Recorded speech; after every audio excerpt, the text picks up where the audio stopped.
You are listening to India Today podcasts. Pakistan and Iran are making attempts to move on from January 16 strike by Iran in Pakistan's territory and then Pakistan's retaliatory strikes.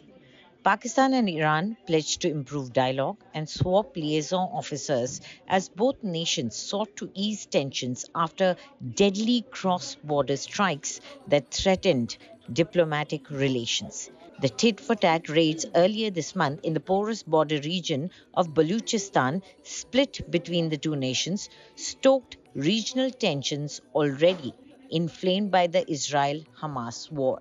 During a visit to Pakistan, Iranian Foreign Minister said the hostilities could not be described as a crisis because relations had always been strong. The Iranian Foreign Minister said it was natural that we would manage to overcome this. Through joint cooperation between Islamabad and Tehran, we will not let terrorism endanger relations between us. Pakistan's Foreign Minister Jalil Abbas Gilani told the same briefing that both sides had agreed to strengthen dialogue at all levels and would speed up a plan to place liaison officers in each other's countries. We have strong people-to-people contacts, we have religious ties, we have historical ties, we have cultural ties between our two countries, and these ties are extremely important for our two countries to have a common security and common development, peace and prosperity for each other. I think the important thing for us is that there is a strong sentiment in Pakistan that peace and prosperity and security of Iran is something which is extremely important for Pakistan and for the region. And we have very strong reason to believe that Iran is also motivated by the same sentiment that exists in Pakistan vis-a-vis.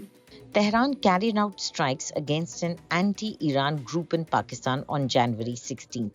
The same week, the nation's military targeted Iraq and Syria.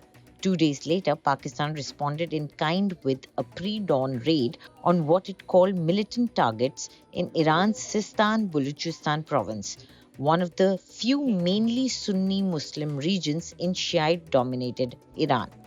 It has seen persistent unrest involving cross-border drug smuggling gangs and rebels from the Baluch ethnic minorities as well as jihadists. The initial Iranian strikes, which Pakistan said killed at least 2 children, drew a sharp rebuke from Islamabad, with the government recalling its ambassador from Tehran and blocking Iran's envoy from returning to his post. Tehran also summoned Islamabad's charge d'affaires over Pakistan's strike, which left at least 9 people dead. The two countries, however, last week announced they had decided to de-escalate and allow both ambassadors to return to their posts. On Saturday, gunmen in Iran's Sistan-Baluchistan province killed 9 people, with Islamabad's ambassador identifying them as Pakistanis. So far, no one has claimed responsibility. The early exchange of airstrikes by Iran and Islamabad prompted concerns from the United States and European Union, who urged restraint, while China offered to mediate. But both foreign ministers insisted that strong long-term relations and respect for each other's borders had ensured a swift outcome.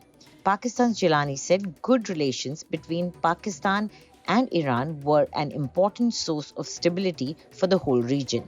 He said both sides had agreed to speed up the development of border markets along the frontier to further encourage trade and cultural exchanges. This de-escalation is a welcome development in a region that is already fraught with conflict.